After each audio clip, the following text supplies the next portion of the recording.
Hello friends, welcome to Vennila kitchen. இன்றைக்கி நம்ம ரொம்பவே டேஸ்டியான லஞ்ச் பாக்ஸ் ரெசிபி தாங்க பார்க்க போகிறோம். கொண்டக்கடலை பிரியாணி எப்படி பண்ணுறதுன்னு தான் பார்க்க போகிறோம். இது லஞ்ச் பாக்ஸுக்கு குட்டீஸுக்கெல்லாம் செய்து கொடுக்கும்போது ரொம்பவே டேஸ்டியாகவும் சூப்பராகவும் இருக்குங்க. வாங்க இந்த ரெசிபி எப்படி பண்ணுறதுன்னு வீடியோக்குள்ளே போய் பார்க்கலாம். நீங்கள் இப்போ தான் ஃபர்ஸ்ட் டைம் நம்ம சேனல் பார்க்குறீங்கன்னா மறக்காமல் சப்ஸ்கிரைப் பண்ணிவிட்டு பக்கத்தில் இருக்கிற பெல் ஐக்கானை கிளிக் பண்ணி ஆல்ன்ற ஆப்ஷன் அழுத்திடுங்க. அப்போ தான் நான் போடுற வீடியோ உங்களுக்கு நோட்டிஃபிகேஷனாக வரும். வாங்க இப்போ வீடியோக்குள்ளே போகலாம். இந்த ரெசிபி பண்ணுறதுக்கு ஃபஸ்ட்டு நம்ம கொண்டக்கடலையை ஊற வச்சிடலாங்க. இது நான் ஓவர் நைட்டில் ஊற வச்சு எடுத்துக்க போகிறேன். இது போல் ஒன் டைம் நல்லா வாஷ் பண்ணிவிட்டு இதை மறுபடியும் தண்ணி சேர்த்து நம்ம ஊற வச்சிடலாங்க. ஒரு மூடி போட்டு நல்லா க்ளோஸ் பண்ணிடுங்க. க்ளோஸ் பண்ண பிறகு இது ஓவர் நைட் ஊறி வரட்டும். நம்ம மார்னிங் பார்க்கலாங்க. இப்போ நம்ம ஓப்பன் பண்ணி பார்க்கலாங்க. நைட்டு ஃபுல்லாக ஊறிட்டு பாருங்கள் எவ்வளோ சூப்பராக நம்மளுக்கு நல்லா ஊறி வந்திருக்குன்னு. இது போல் நம்ம ஓவர் நைட்டில் ஊற வச்சிட்டோம்னா நம்மளுக்கு கொஞ்சம் சாஃப்டாகவே இருக்குங்க. நம்ம கைகளால் உடைக்கும் போதே பாருங்கள் எவ்வளோ சூப்பராக உடையும்னு. இதே நீங்கள் 2 hours 3 hours ஊற வச்சிங்கன்னா இது குக்கரில் வச்சு 2-3 விசில் விட்டு நீங்கள் எடுத்து சேர்த்துக்கலாங்க. நான் அப்படியே தான் சேர்க்க போகிறேன். குக்கர் ஒன்று வச்சுக்கலாங்க. அதில் 1 டேபிள் ஸ்பூன் நெய் சேர்த்துட்டு 2-3 டேபிள் ஸ்பூன் அளவுக்கு ஆயில் சேர்த்துடலாங்க. ஆயில் நல்லா ஹீட் ஆன பிறகு 4 லவங்கம், 2 துண்டு பட்டை, 1/4 ஸ்பூன் அளவுக்கு மிளகு, 1/4 ஸ்பூன் சோம்பு, ஒரு கல்பாசி சேர்த்த பிறகு இது கூடவே மீடியம் சைஸில் 2-3 பெரிய வெங்காயத்தை நீல வாக்கில் கட் பண்ணிவிட்டு உள்ளே சேர்த்துடலாங்க. இது கூடவே 2 பச்சை மிளகாவை கீறிட்டு உள்ளே சேர்த்துடலாங்க. சேர்த்த பிறகு இதை நல்லா மிக்ஸ் பண்ணிக்கோங்க. வெங்காயம் நல்லா வதங்கி வரணும்.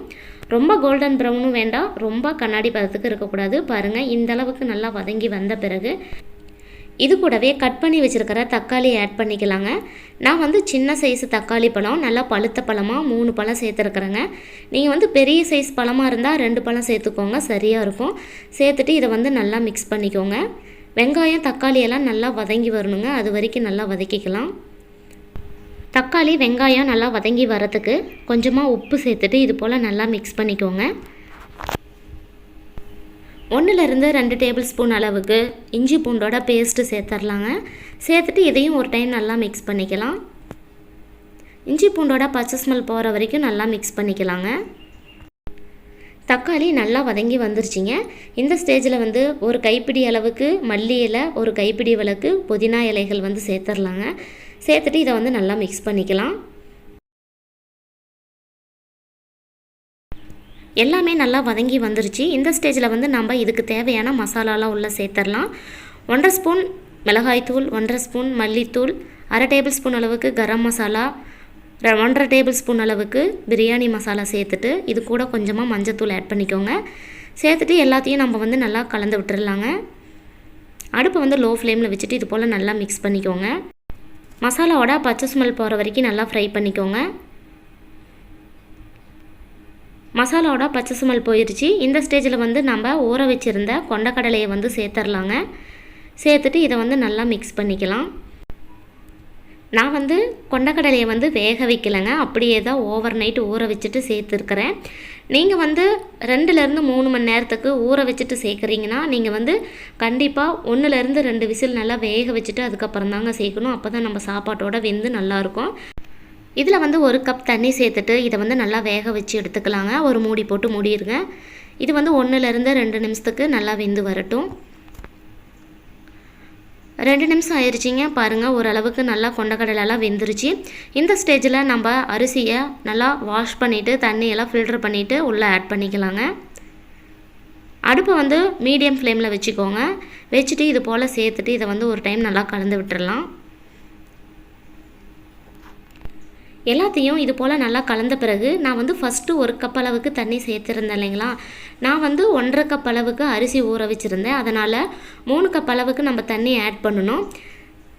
நம்ம கொண்டக்கடலையை ஃபஸ்ட்டு வேக வைக்காததுனால இதுக்கு 1/2 கப் சேர்த்து டோட்டலாக நீங்கள் 3.5 கப் அளவுக்கு தண்ணி ஆட் பண்ணிக்கோங்க. லாஸ்ட்டாக உப்பு இருக்கா இல்லையான்னு பார்த்துட்டு கொஞ்சம் போல் உப்பு ஆட் பண்ணிக்கோங்க. இது போல் எல்லாத்தையும் கலந்துட்டு ஒரு குக்கர் மூடி போட்டு நல்லா மூடிடுங்க. நான் இன்றைக்கி ஒரே ஒரு விசில் தாங்க விட போகிறேன். ஏன்னா அரிசியை பொறுத்து தான் நம்ம விசில் விடணும். 2-3 விசில் விட்டோம்னா அரிசி குழஞ்சிரும். அதனால் ஒரு விசில் விட்டு நான் வந்து இது போல் எடுத்துக்க போகிறேன். பாருங்கள் சாப்பாடு எவ்வளோ சூப்பராக உதிரி உதிரியாக வெந்திருக்குன்னு. உங்களோட அரிசியை பொறுத்து தான் நீங்கள் எத்தனை விசில் விடணுங்கிறது இருக்குங்க. சூப்பரான ரொம்பவே டேஸ்டியான கொண்டக்கடலை பிரியாணி ரெடி ஆயிருச்சுங்க.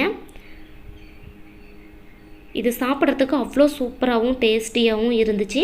கண்டிப்பாக நீங்களும் இது போல் செய்து பாருங்கள். குட்டீஸுக்கெல்லாம் நம்ம இது போல் ஹெல்த்தியான லஞ்ச் பாக்ஸாக செஞ்சு கொடுங்க. அவங்களும் சாப்பிட்டு நல்லா ஹெல்த்தியாக இருப்பாங்க. இதுக்கு வந்து சைடிஷ் எதுவும் தேவையில்லைங்க. நம்ம கொண்டக்கடலை சேர்த்துருக்கிறதுனால அதுவே போதுமானது. நான் வந்து 2 முட்டையை ஃப்ரை பண்ணிவிட்டு இது கூட வந்து சேர்த்து வச்சுருக்கிறேங்க.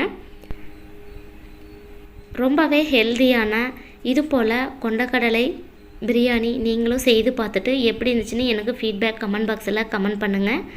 நான் செஞ்ச இந்த ரெசிபி உங்களுக்கு பிடிச்சிருந்தா லைக் பண்ணி ஷேர் பண்ணுங்கள். மறக்காமல் வெண்ணிலா கிச்சனுக்கு சப்ஸ்கிரைப் பண்ணுங்கள். தேங்க்யூ.